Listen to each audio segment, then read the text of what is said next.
What's up, guys? Time to show off a couple new builds. This will be in the event tomorrow.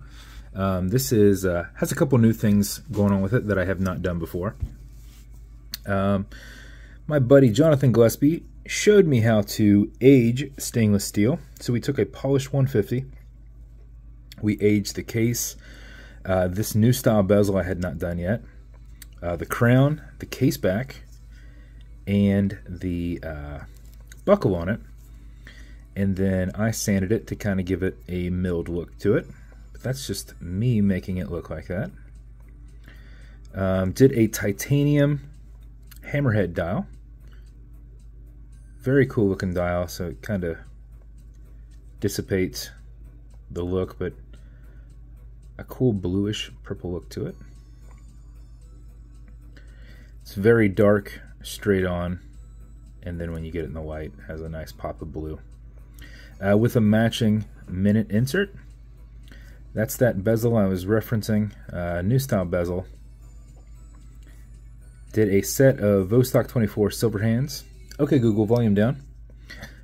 Did a stainless steel movement holder in there, signed rotor, and then you have this aged exhibition case back.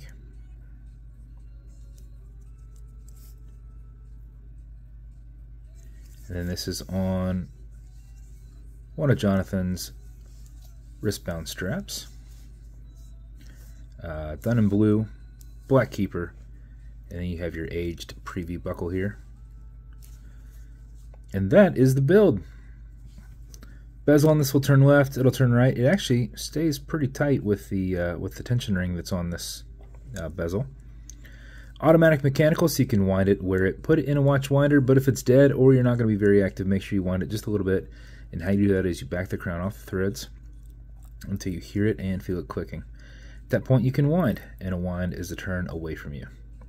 Turning it towards you doesn't do anything, but it's a lot easier to keep your finger spacing and just go back and forth. If you do this for 4 or 5 seconds before you put it on, even if you're not very active, you'll keep time throughout the day because that'll be mixed with the rotor movement from the back, keeping your watch wound. If you're going to be driving for an extended period of time or at a desk, make sure you just wind it up longer since you won't be giving it any additional input. You can't overwind it, so don't worry about that. You can just sit here and wind it for a while. Normally 10-15 seconds of this, you'll be good for your 31+ hour power reserve on it. When you're happy with your winding, you're going to pull it to the 1 and only click, and you can now set your time. It does not have a hacking movement, so it's going to keep going on you. You'll also notice you've got a wobble crown. This deflects lateral pressure from going into the stem and into the movement, so when you're pushing and prying on it, you're not putting any adverse pressure anywhere. Okay, Google, what time is it? It's 4:05 p.m. 4:05 p.m. When you're good, you're going to push it over, get it out of that time setting, and then wind it down.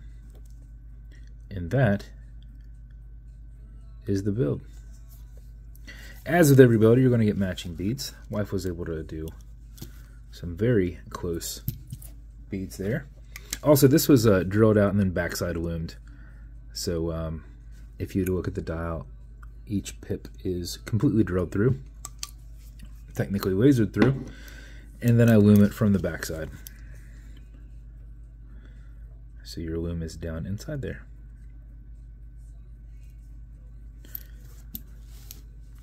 This will come in a blue BBW box. It will come with one of my brand new foaming watch cleaners.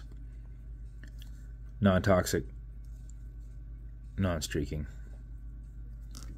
Along with a microfiber. You'll get a gray one, not one like this.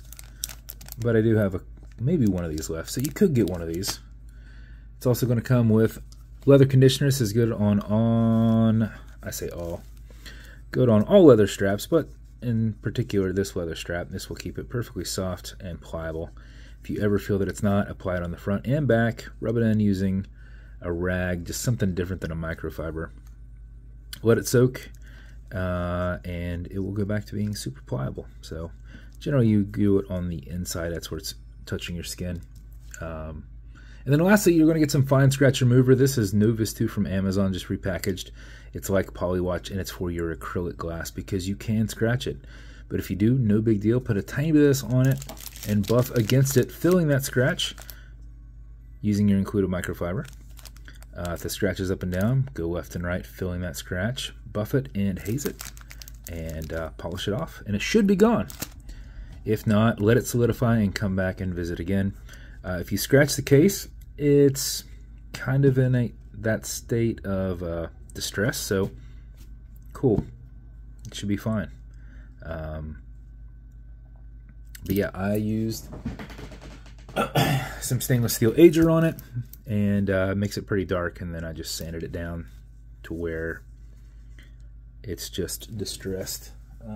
Stock case, for reference, is like that.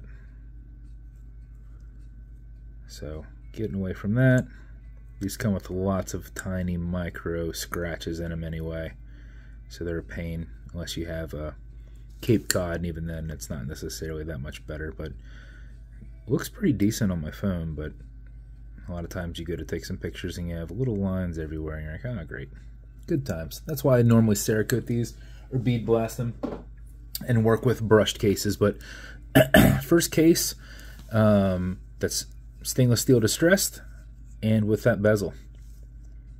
Obviously first watch that's also these other items distressed as well, but you know, in particular that. So if it's going to you, congrats. Thank you so much for your support. I hope you love it.